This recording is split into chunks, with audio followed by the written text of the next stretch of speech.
नमस्कार विद्यार्थी मित्रांनो, सर्वांसाठी शुभ प्रभात. मी आहे प्राध्यापक गणपत उगडे. टिक्कर मराठीमध्ये आपल्या सर्वांचे मनपूर्वक स्वागत. चला तर मित्रांनो, गेल्या महिनाभरापासून आपण मराठी व्याकरण मालिका गुंफत आहोत आणि ही गुंफत असताना आपण आज मराठी व्याकरण मालिकेतील तब्बल 28वे पुष्प गुंफत आहोत. हे गुंफत असताना तलाठी भरती 2025, टीईटी, नगर परिषद, MIDC, त्याचबरोबर इतरही तत्सम सरळ सेवा परीक्षा असतील, तर मराठी व्याकरण हा आवश्यक घटक आहे. किंबहुना त्यातील महत्त्वाचे जे काही टॉपिक आहे, त्या महत्त्वाच्या टॉपिकवरती आपण प्रश्न उत्तरांची चर्चा केली आहे. आज आपण पाहणार आहोत भाषेची विरामचिन्हे. काय पाहणार आहोत रे? भाषेची विरामचिन्हे. मित्रांनो, तुम्ही स्वतः तुम्हाला शासकीय नोकरी हवी आहे, पण त्याच्यासाठी ध्येयाचा ध्यास असला म्हणजे श्रमाचा त्रास कधीच वाटत नाही. टिक्कर मराठीने आजपर्यंत हजारो विद्यार्थ्यांना सरकारी नोकरीची संधी उपलब्ध करून दिलेली आहे. किंबहुना आज आजूबाजूच्या कुठल्या ना कुठल्या भागामध्ये ते शासकीय नोकरीमध्ये कार्यरत आहे. मग तुम्हाला देखील तशाच पद्धतीनं अभ्यास करून शासकीय नोकरी मिळवायची आहे आणि म्हणून तुम्ही यूट्यूब चॅनल असेल, त्याचबरोबर टेलिग्राम चॅनल असेल, त्याचबरोबर येणारी जी काही लाईव्ह बॅच आहे, त्या बॅचमध्ये देखील तुम्ही सहभागी होऊ शकता.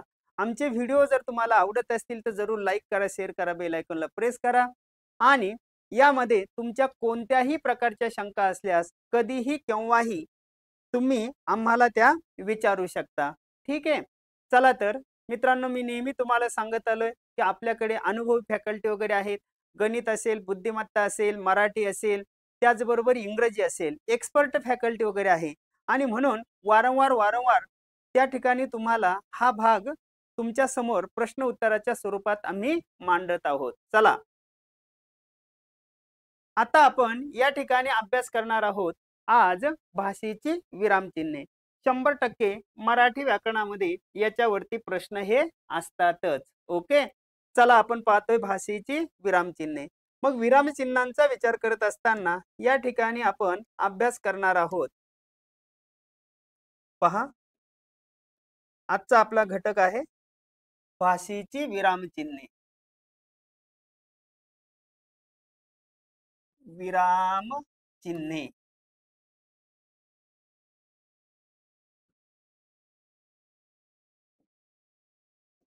या विराम चिन्हांवरती परीक्षेला प्रश्न कसे विचारले जातात? मग तुम्हाला परीक्षेला प्रश्न PYQ मध्ये काय विचारलेला आहे पहा. प्रिव्हियस इयर क्वेश्चन आपण पाहतोय. प्रिव्हियस इयर क्वेश्चनचा जर विचार वगैरे केला, तुम्हाला विचारलं जाईल की प्रश्न असा आहे, खालील पैकी अवग्रह चिन्ह ओळखा. खालील पैकी अवग्रह चिन्ह ओळखा किंवा अवग्रह चिन्ह कोणते. अशा पद्धतीचा प्रश्न परीक्षेला विचारला आणि तुम्हाला पर्याय वगैरे दिले. पर्याय असे दिले, ए हे चिन्ह आहे, बी पर्याय दिला, हे चिन्ह आहे, सी पर्याय दिला, हे चिन्ह आहे आणि डी पर्याय दिला की हे चिन्ह आहे. मग मित्रांनो, तुम्हाला या चिन्हांचा परिचय असणं गरजेचं आहे. खालीलपैकी काय अवग्रह चिन्ह कोणते, अशा प्रकारचा प्रश्न परीक्षेला विचारलेला आहे. काय सांगू शकाल तुम्ही? तर याच्यासाठी सगळ्यात पहिली गोष्ट तुम्हाला माहित पाहिजे, विराम चिन्ह म्हणजे काय. सगळ्यात पहिली गोष्ट काय माहित पाहिजे तुम्हाला? विराम चिन्ह म्हणजे काय, बरोबर. त्याच्यानंतर विराम चिन्हांचे प्रकार कशावरून पडतात, विराम चिन्हांचा शोध कोणी लावला, बरोबर. आता याच्यामध्ये अंदाजे सांगा बरं, तुम्हाला काय वाटतं? अंदाजे सांगा, काय वाटतं तुम्हाला कोणतं विराम चिन्ह असेल? तर चलो ABCD. तर मित्रांनो, हे उत्तर चुकीचं आहे, हे उत्तर चुकीचं आहे. सी उत्तर बरोबर आहे, सी उत्तर बरोबर आहे. तर सीच का? तर याचं कारण असं की एखाद्या शब्दाचा उच्चार लांबट करायचा असेल, काय अक्षराचा किंवा शब्दाचा उच्चार लांबट करावयाचा असल्यास, लांबट करताना कसा करताना रे? लांबट करताना. आता लांबट करताना म्हणजे कसं? उदाहरणार्थ पहा. अरे नगर जिल्ह्याच्या इतिहासातील अकोले तालुका ख्यातीचा आ लक्ष देऊन ऐका जनू इतिहास या भूमातेचा जी जी र जी जिरह जी जी जी जी जी जिरह जी जी जी. आपण पहा एखाद्याला म्हणतो ए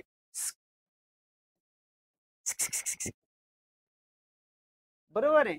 मग धरीला पंढरीचा चोर गळा बांधून या दोर धरीला पंढरीचा चोर. लक्षात येतंय? म्हणजे या ठिकाणी काय केलेले कळत न कळत मित्रांनो आपण कशाचा वापर केलेला आहे रे? ह्या अवग्रह चिन्हाचा वापर केलेला आहे. लक्षात ठेवा, याला म्हणायचं अवग्रह चिन्ह. मग ते जर अवग्रह चिन्ह असेल तर हे बाकीचे चिन्ह कोणते आहे? तर याला म्हणायचं लोप चिन्ह. लोप चिन्ह. हे कोणतं आहे रे? विकल्प चिन्ह.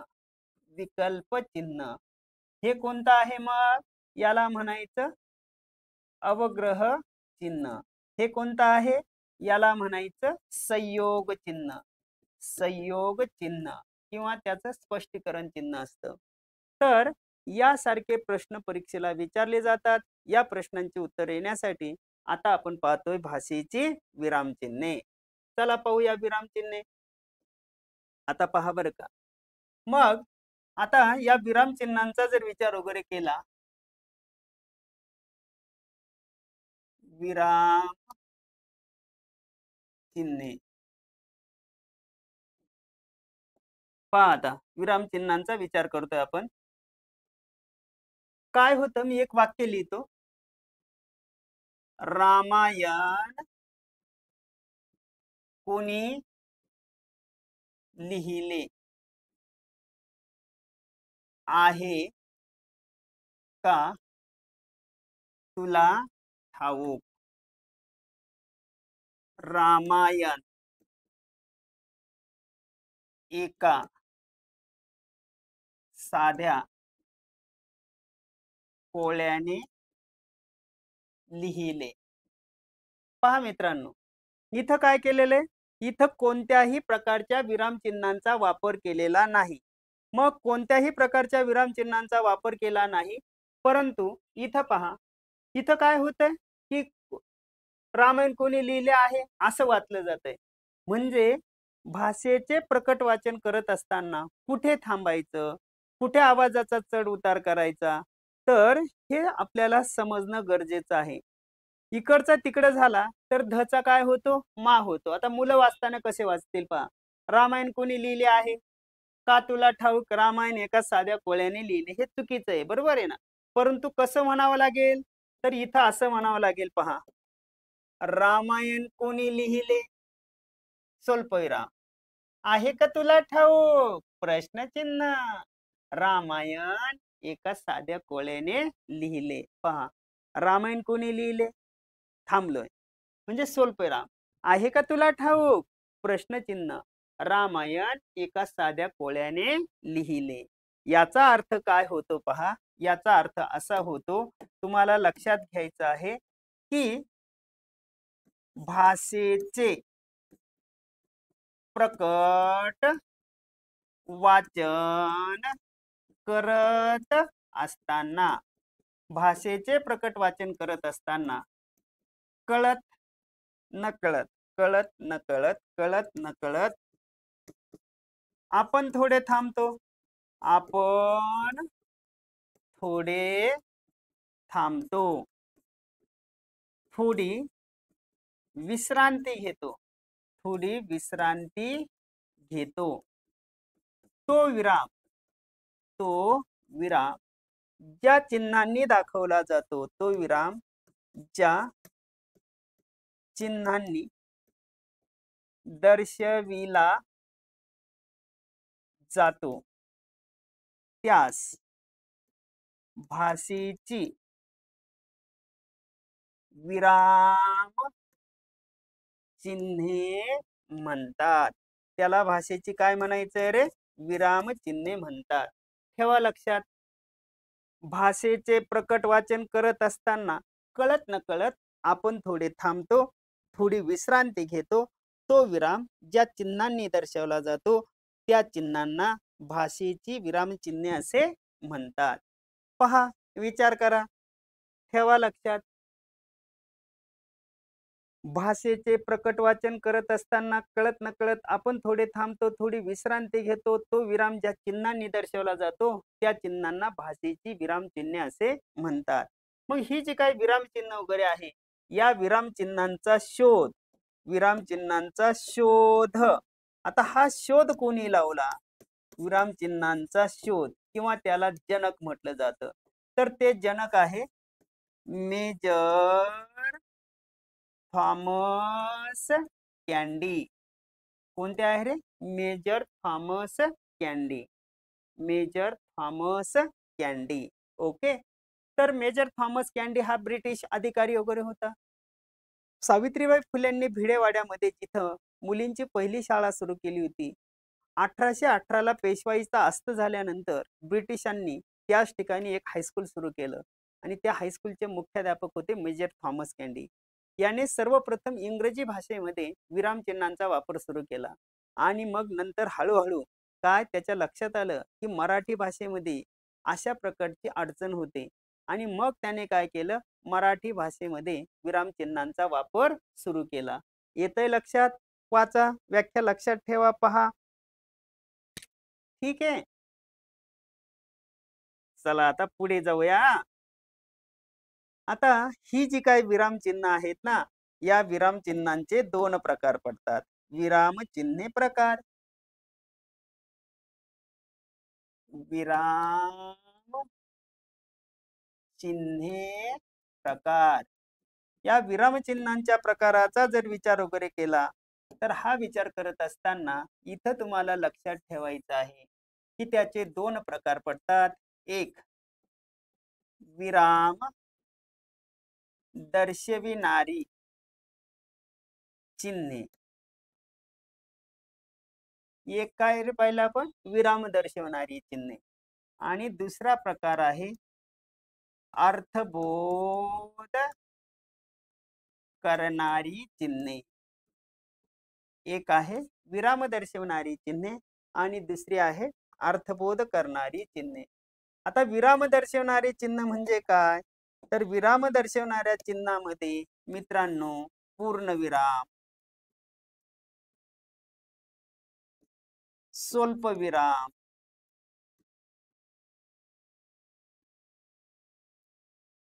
अर्धविराम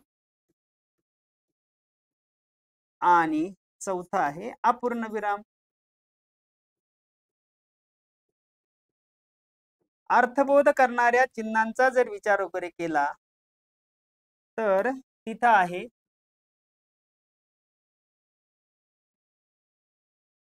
काय की पूर्ण, स्वल्प, अर्ध, अपूर्ण विरामानंतर प्रश्नचिन्ह. दुसरा आहे उद्गार चिन्ह. तिसरा आहे संयोग चिन्ह. पाचवा आहे स्पष्टीकरण चिन्ह. सहावा आहे अवतरण चिन्ह. ओके, पहा आता नीट लक्षात घ्या. पूर्णविराम, स्वल्पविराम, अर्धविराम, अपूर्णविराम, प्रश्नचिन्ह, उद्गार चिन्ह, संयोग चिन्ह, स्पष्टीकरण चिन्ह आणि अवतरण चिन्ह. ठीक आहे, आता आपल्याला यातील एका भागाचा सविस्तर अभ्यास करायचा आहे. मग एका भागाचा अभ्यास करत असताना मित्रांनो इथं लक्षात घ्या बरं का, लक्षात घ्या. लक्षात कसं घ्यायचंय? लक्षात पूर्णपणे तुम्हाला ठळक पूर्णविराम, स्वल्पविराम, अर्धविराम, अपूर्णविराम. हे का? पूर्णविराम, स्वल्पविराम, अर्धविराम, अपूर्णविराम. आता इकडे कसं आहे रे? इकडे हे प्रश्नचिन्ह, उद्गार चिन्ह, संयोग चिन्ह, स्पष्टीकरण चिन्ह, एकेरी अवतरण आणि हे आहे दुहेरी अवतरण. आता आपल्याला एका भागाचा सविस्तर अभ्यास करायचा आहे.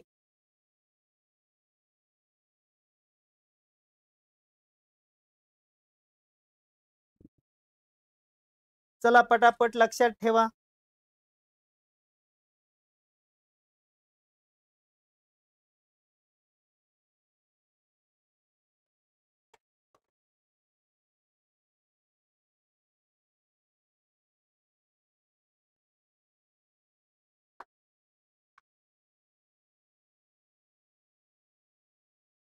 घेतलं लक्षात? विरामचिन्हांचा शोध कोणी लावला रे? Major Thomas candy.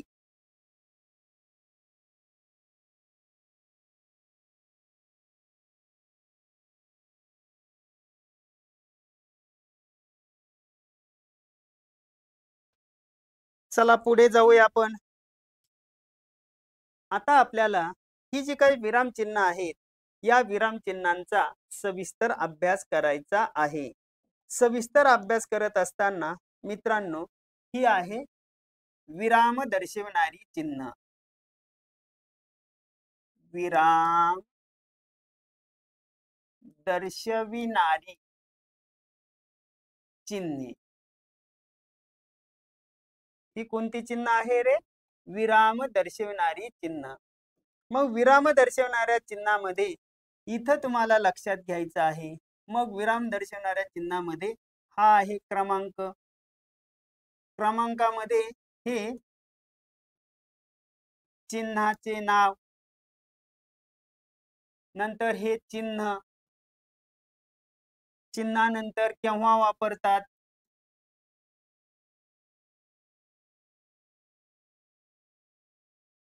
आणि हे आहे त्याचं उदाहरण.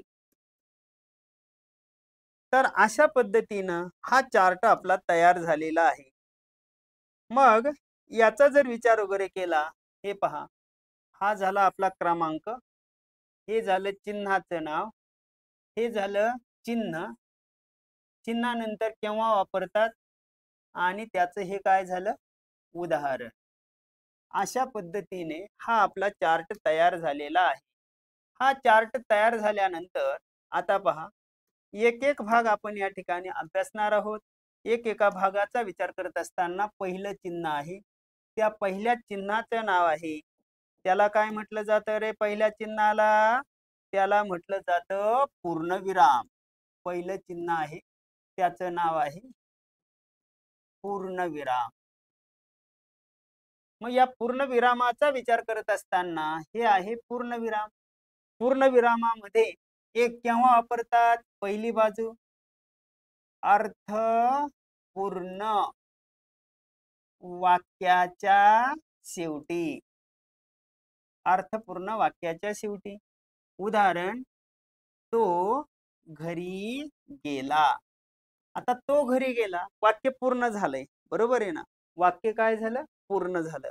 दुसरी बाजू आहे ती म्हणजे काय? शब्दांचा संक्षेप दर्शवण्यासाठी. शब्दांचा संक्षेप दर्शविण्यासाठी. आता शब्दाचा संक्षेप दर्शवण्यासाठी याचा अर्थ असा की इथं जर तुम्ही पाहिलं तर मी म्हटलं प्रके आत्रे. प्रके आत्रे. प्रके आत्रे याने प्रल्हाद केशव आत्रे. मी जर म्हटलं ताक, आता ताक का मतलब होता है ताजा कलम. ताजा कलम.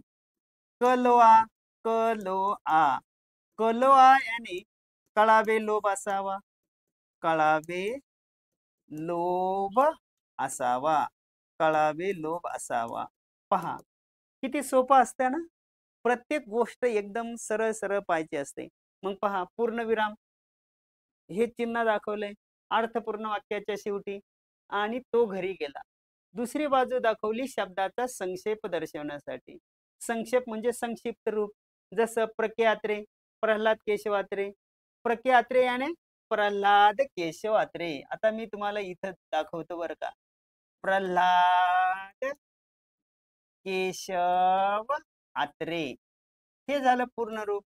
ताक म्हटल्यानंतर इथं जर पाहिलं ताक, आता ताक का मतलब क्या होता है? ताक, ताक याने ताजा कलम, कोलवा कळावे लोभ असावा, अशा अर्थानं. बर, तुम्हाला सोपे शब्द सांगू तर सकाळी मी MIDC मध्ये गेलो होतो. MIDC, Maharashtra industrial development corporation, PSI, police sub inspector, STI, sale tax inspector, WHO, world health organisation, PO का मतलब होता है पोस्ट ऑफिस. येतंय लक्षात? तर अशा पद्धतीने शब्दाचा संक्षेप दाखवण्यासाठी आणि अर्थपूर्ण वाक्याच्या शेवटी पूर्ण विरामाचा वापर केला जातो. येतंय लक्षात? आहे ना सोपं का अवघड वाटतंय? एकदम सिंपल आहे मित्रांनो. खरंच पहा, आपण एकदम सर्वसामान्य विद्यार्थ्याला समजेल अशा साध्या सोप्या भाषेमध्ये तुम्हाला ही पूर्ण बॅच आपण उपलब्ध करून देणार आहोत. आपल्याकडे एक्सपर्ट फॅकल्टी वगैरे आहेत, त्या अगदी इत्थंभूत, ज्यांचा 10-10, 15-15, 20-20, 30-30 वर्षाचा अनुभव आहे, असे शिक्षक तुम्हाला शिकवतील. आणि म्हणून कोणतीही गोष्ट त्यांच्याकडून अशी मिस होणार नाही याचीही खात्री करा. ठीक आहे. चला आता दुसरा पाहूया. दुसरा, तर दुसऱ्या बाजूचा जर विचार केला तर दुसरं चिन्ह आहे, त्याचं नाव आहे स्वल्पविराम. हे पहा, याला म्हणायचं स्वल्पविराम. तर स्वल्पविराम केव्हा वापरतात? तर एकाच जातीचे अनेक पदार्थ दाखविण्यासाठी एकाच जातीचे अनेक पदार्थ दाखवण्यासाठी. मग तुम्ही म्हणाल कसं? तर बाजारातून काय काय आणलं हो? अहो, बाजारातून आहे ना, कांदे आणले, बटाटे आणले, कोबी आणला, कांदे, बटाटे, गवार, मिरच्या, टोमॅटो, अशा पद्धतीचे सगळेच वस्तू घेऊन आलो आपण, कारण आपले ते गरजेचे आहे. बरोबर आहे. बाजारातून काय काय आणलं? तर एवढ्या ह्या वस्तू आणलेल्या आहेत. दुसरी बाजू कोणती रे? तर दुसरी बाजू आहे ती म्हणजे हाक मारण्यासाठी. हाक मारण्यासाठी हाक मारण्यासाठी म्हणजे कसं? मधु, ए मधु, इकडे ये, इकडे ये, इकडे ये, इकडे ये. आलं लक्षात? सैनिकांनो सज्ज व्हा, चला पटापट या. म्हणजे हाक मारण्यासाठी. हेही तुम्हाला लक्षात ठेवायचं आहे. ठेवा लक्षात. स्वल्पविराम एकाच जातीचे अनेक पदार्थ दाखवण्यासाठी आणि दुसरी बाजू आहे हाक मारण्यासाठी. कांदे, बटाटे, गवार, मिरच्या, टोमॅटो. मधु, इकडे ये.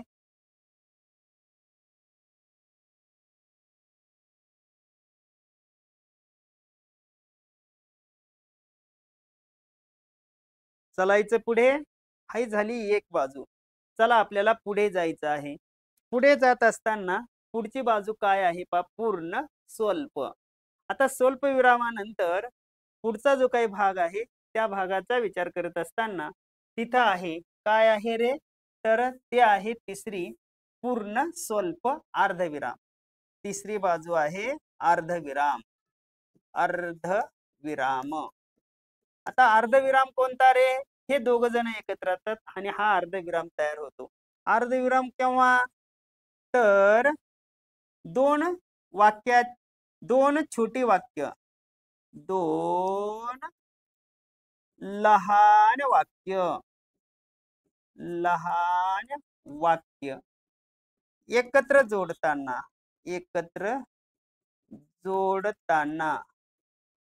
पण परंतु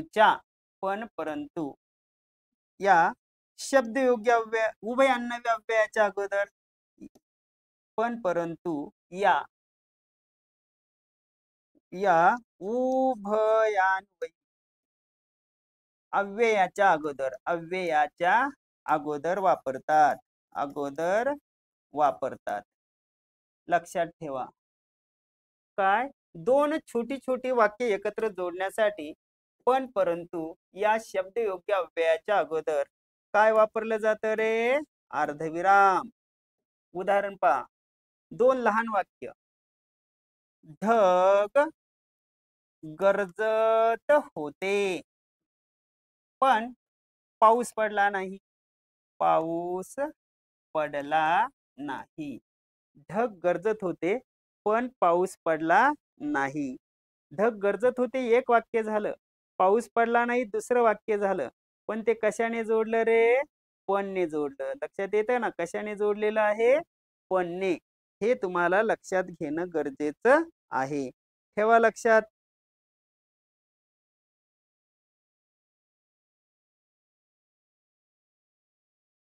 ढग गरजत होते पण पाऊस पडला नाही. पहा, पूर्णविराम अर्थपूर्ण वाक्यात शेवटी तो घरी गेला. दुसरी बाजू आहे शब्दाचा संक्षेप दाखवण्यासाठी प्रख्यात रे प्रल्हाद केशवात्रे. स्वल्पविराम एकाच जातीचे अनेक पदार्थ दाखवण्यासाठी कांदे बटाटे गवार मिरच्या टोमॅटो. अर्धविराम दोन लहान वाक्य एकत्र जोडताना पण परंतु या उभयान्वयी अव्ययाच्या अगोदर वापरतात. ठीक आहे, अगोदर पण परंतु या उभयान्वयी अव्ययाच्या अगोदर वापरतात.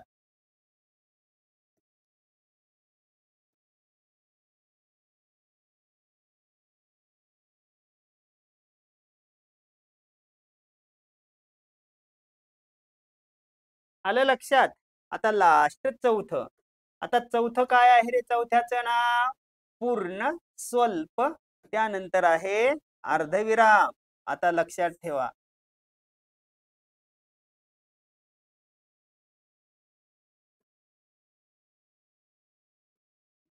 पूर्ण स्वल्प अर्ध. आता लास्ट शेवटचं आहे त्याचं नाव आहे चौथं अपूर्ण विराम. अपूर्ण विराम यालाच म्हटलं जातं उपविराम. यालाच म्हटलं जातं दवबिंदू चिन्ह. या पद्धतीनं याला काय म्हणायचं? दवबिंदू चिन्ह. आता हे केव्हा वापरतात रे? तर वाक्याच्या शेवटी तपशील तपशील देताना. वाक्याच्या शेवटी तपशील देताना. वर्गात खालील विद्यार्थी उत्तीर्ण झाले. खालील विद्यार्थी, वर्गात खालील विद्यार्थी उत्तीर्ण झाले. उत्तीर्ण झाले बरोबर आहे, पण कोण झालं? 1 नंबरचा, 13 नंबरचा, 28 नंबरचा, 33 नंबरचा, अशा अर्थानं. ओके, ठेवा लक्षात. पहा, विचार करा. पूर्ण स्वल्प अर्ध अपूर्ण.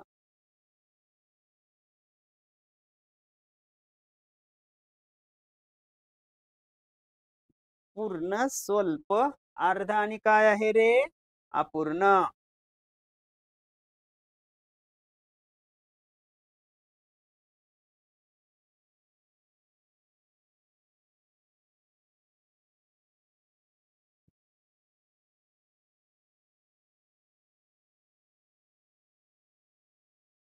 ठीक आहे, येतंय लक्षात.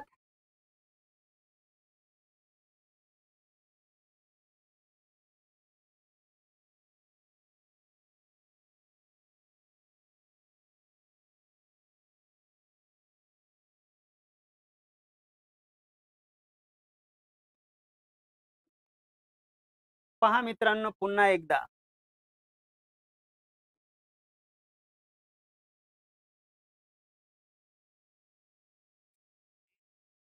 लक्षात ठेवा. काय लिहिलं पहा, विरामचिन्हांची मी व्याख्या तुम्हाला सांगितलेली आहे. काय लिहिलं? रामायण कोणी लिहिले आहे का तुला ठाऊक? रामायण एका साध्या कोळ्याने लिहिले. याचा अर्थ काय होतो? भाषेचे प्रकट वाचन करत असताना कळत नकळत आपण थोडे थांबतो, थोडी विश्रांती घेतो. तो विराम ज्या चिन्हांनी दर्शवला जातो त्या चिन्हांना भाषेची विराम चिन्हे असे म्हणतात. आणि या विराम चिन्हांचा विचार करत असताना प्रामुख्याने या ठिकाणी विराम चिन्हांचा शोध मेजर थॉमस कॅन्डी याने लावला. कोणी लावला रे मेजर? थॉमस कॅन्डी याने लावलेला आहे. मग पुढच्या बाजूचा जर विचार केला तर विरामचिन्हांचे हे दोन प्रकार पाहिले. विराम दर्शवणारी चिन्हे आणि अर्थबोध करणारी चिन्हे. मग याच्यामध्ये आता आपण विचार केला पूर्णविराम, त्याच्यानंतर स्वल्पविराम, त्यानंतर अर्धविराम आणि त्यानंतर अपूर्णविराम. इथपर्यंतचा भाग आता आपण अभ्यास केलेला आहे. ठीक आहे मित्रांनो, चला तर अशा पद्धतीने आज आपण विरामचिन्हांची प्राथमिक स्वरूपामध्ये ओळख करून घेतली. आपण डिटेल राहिलेली जी काही अर्थबोध करणारी चिन्ह आहेत ती अर्थबोध करणारी चिन्हे पुढील भागामध्ये आपण अभ्यासणार आहोत. मित्रांनो, आमचे व्हिडिओ जर तुम्हाला आवडत असतील तर जरूर एक लाईक करा, शेअर करा, बेल आयकॉनला प्रेस करत जा. तुमच्या कोणत्याही प्रकारच्या शंका असल्यास अकॅडमीचे क्रमांक तुमच्याकडे आहे. तुमचे कोणी नातेवाईक असतील, इतर मित्र असतील, त्यांनाही टिक्कर मराठी ॲप डाउनलोड करायला सांगा. टेलिग्राम चॅनललाही तुम्ही भेट द्या आणि आमच्या परीक्षेच्या संदर्भात विद्यार्थ्यांना हक्काची मानासन्मानाची भाकरी मिळवण्यासाठी वेगवेगळ्या ज्या काही आयडिया आहेत किंबहुना त्यानुसार आम्ही ते कोर्स लॉन्च करत असतो, त्या ट्रिक्स तुम्हाला सांगत असतो. त्याचा तुम्ही जरूर फायदा वगैरे घ्या आणि सर्वसामान्य विद्यार्थ्याला परवडेल अशा अतिशय कमी किमतीमध्ये हा आम्ही कोर्स तुमच्यासाठी ठेवत असतो. लवकरच आपण पूर्ण सिलेबस घेऊन लाईव्ह मध्ये भेटणार आहे आणि म्हणून टिक्कर अकॅडमीशी कनेक्टेड राहा. धन्यवाद. Happy thoughts. Take care. अभ्यासासाठी बेस्ट ऑफ लक. थँक्यू.